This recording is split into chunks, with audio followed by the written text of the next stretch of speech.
Hey Jay, congratulations, man. Thank you.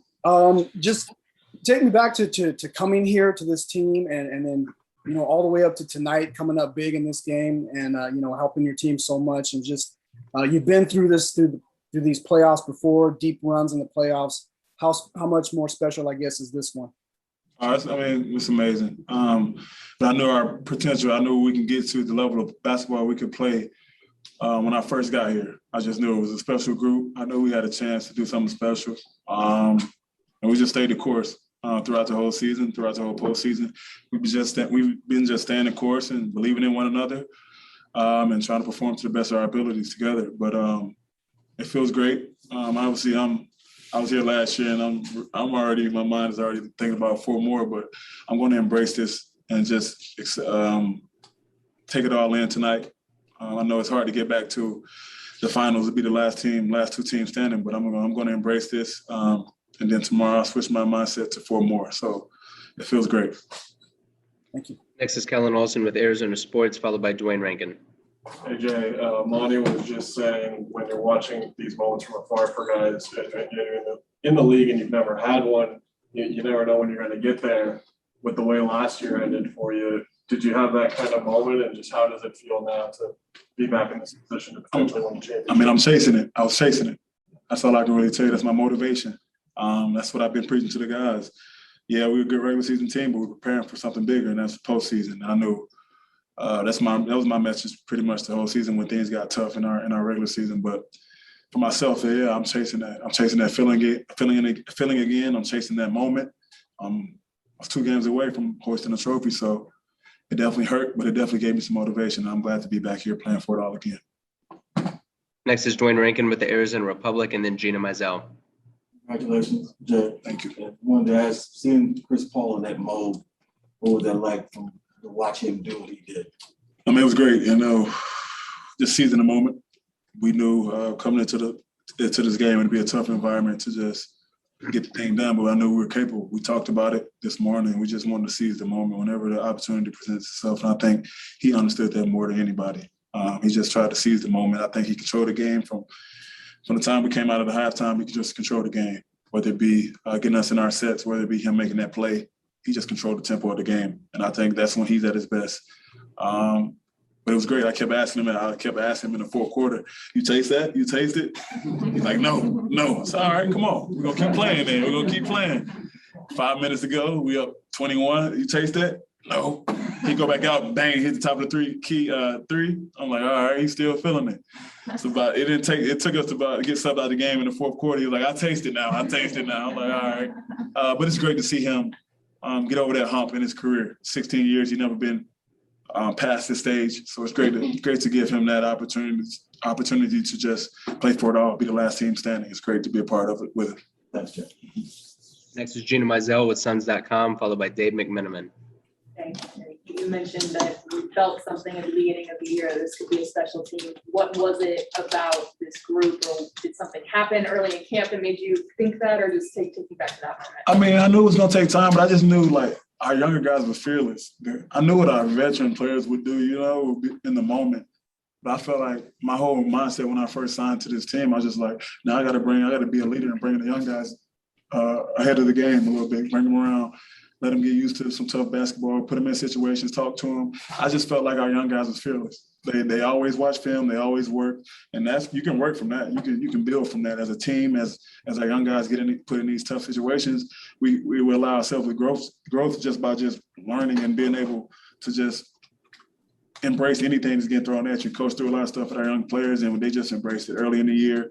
Guys in and out the lineups, we're just trying to figure it out. But I knew our younger players were just fearless, and I just felt like I knew what C, I knew what Book, I know what DA, I know what I'm gonna do. I just want to know what the other guys would do, especially going to the postseason for the first time, pretty much half our roster. So once I sensed that the guys are going to work and watch film every day and take their job serious, I we're in a good situation, no matter what. Next is Dave McMenamin with ESPN, followed by Cameron Cox. How you doing? Good to see you. How do you sum up the gauntlet you guys went through? You take out the defending champs in the first round, the MVP in the second round, and then the Clippers, who have basically been the talk of the league the last 2 seasons since then. We did it just one game at a time. I think one series at a time. It's tough, but we never looked ahead. We never looked back. We took a loss. We just tried to find solutions, find answers to it, and get better. I think we never dwelled on a loss. We never dwelled on disappointment. We never got too happy with it, with achieving goals and stuff like that, winning ball games. But I feel like our level head and coach doing a good job of leading that charge and just keeping us level and keeping us engaged, whether we win or lose, is great. It's great. It's great. That allowed us to grow. It allowed us to come out after a loss like we just had the other night on our home court and perform like we did tonight. Does the nature of the opponents do anything for your confidence and belief headed into the finals, no matter what team you play? I think leading up to the Denver series, obviously you take out the champs, that definitely gets you going a little bit with your team morale, confidence-wise, our younger players confident, knowing that we took down a great team, a defending champs. That definitely played a factor in that Denver series. I don't know how much that, but every series obviously gains momentum. You gain momentum each series, and we took care of business in Denver and had a 2-0 lead here, and then faced a good team, good LA team, and fought back. Next is Cameron Cox with 12 News, followed by Jovan Buha. Jay, you've been a part of a lot of special teams and runs in the playoffs. Where does this rank for you personally? And are you still keeping hold of your promise to salsa with the city of Phoenix if you guys get 4 more wins? Yeah, this is up there with one of my best teams, that I've been a part of, especially in these moments. Obviously, I've won the conference game twice last year and this year, but this is a great moment for me. It's a great moment for our team, organization, the city of Phoenix, just everything they've been through the past 10 years. We're not even making the playoffs, and we come and trying to do something special here. So it just feels great. It's great to be a part of it with my guys, with my teammates, my coaching staff, and the city, knowing the city is behind us. And, yeah, I'm keeping my promise to the city. I got a salsa. Once we get this thing done, 4 more wins, I'm going to salsa. You better believe it. You better believe it. Next is Jovan Buha with The Athletic, followed by Melissa Rowland. Hey, Jay, over here. How you doing, buddy? Congrats. You mentioned Chris finally getting over that hump and getting to the finals. He's clearly a first ballot Hall of Famer whenever he does retire, but what do you think this moment means to his career and his legacy finally making the finals? Puts him in elite, whether we win or lose, it puts him in elite, just leading his team to that dance. It took him 16 years.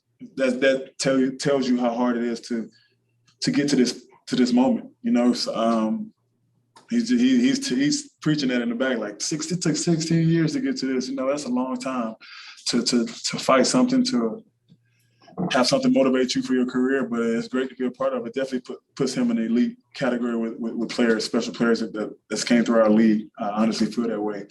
We're gonna for sure stamp it with 4 more wins. I think you stamp his legacy, his career. Once we get these 4 more wins, even more. So that's the goal. Got time for 3 more. Next is Melissa Rowland with Fox Sports, and then Greg Moore. Hey Jay, we saw the emotion spilling out onto the court after the game. Can you describe what the scene was like in the locker room? I mean, a lot of dancing. We got young players on this team, so we got some dancers. A lot of dancing, some music playing, some hugging, a couple tears from a couple guys from coaching staff. Just a lot of blood, sweat, and tears and sacrifice. This is a tough year. I'm not even gonna lie to you, it's a tough year for everybody. Guys getting yanked in and out of protocol. You never know what may be thrown at you that day. Our team did a great job of just taking the blows, whether it be we missing a player, just taking the blows and just trying to do it together, do it collectively, do it as a unit, as a real unit, and not dwelling on the things that's going wrong with our season or wrong with our players. We just took whatever came our way and we just embraced it. I think that makes this moment even more special. I think you saw it on the court, it just hit everybody. It's a special moment for us to overcome. Final 2 questions are Greg Moore with the Arizona Republic and Mark Schwartz. Thank you. Jay, man, congratulations on the win. Yeah, and what a great game, too. I mean, you found your shot in the first half. I would like to know what was going on when Beverly shoved Chris. Nobody seemed to react. It seemed like it was real calm, real collected, real poised. What was it like for you when Beverly shoved Chris? We knew they broke. We knew we broke them. I mean, it's no better sign of defeat than knowing that moment. That moment where it's like competition meets and He just can't do, you can't do anything else to help your team overcome that situation. He just broke. And that's what we was trying to reach. We was trying to reach that point without even talking trash talking, but that's basketball trash talking. But we just wanted to reach a level of togetherness and competitiveness to overcome whatever comes with this game. We knew it was going to be a tough one. So once we knew we got the game won, we knew at some point it would break. And I think that's basically what you saw. You saw a breaking point with one of their leaders in their locker room. And then that's a great feeling to have, especially in the playoffs. Such a great feeling. All right, Jay, final question is Mark Schwartz with ESPN. Jay, congratulations for getting to another finals. Thank you. Tremendous accomplishment, man. What was it like to be on the floor for you during the third and fourth quarter when Chris was living that moment and getting so close to the goal that he's wanted to for all of his career and all of his life? It was great to be a part of it. This story will be played years down the road about his legacy and about what he done for this organization. And I'm glad to be a part of it with him. I'm glad to be his brother. Like I said, you heard me, I kept asking him, you taste that? Like, you taste that victory? He's like, no, I don't taste it. And we up 21 points. He wanted to seize that moment. He wanted it so bad, you could tell. He wanted it bad. You could tell how his focus this morning when he first woke up. I saw him at 8 a.m. this morning. He was focused. He was ready to go. He was smiling. He was still focused and having fun with it. And I felt like that definitely brought everybody else to on the same plan as him. Just be focused, have fun with the game, and we're prepared for this moment. I think it showed. Of course, he was prepared, and he did a good job with us leading us.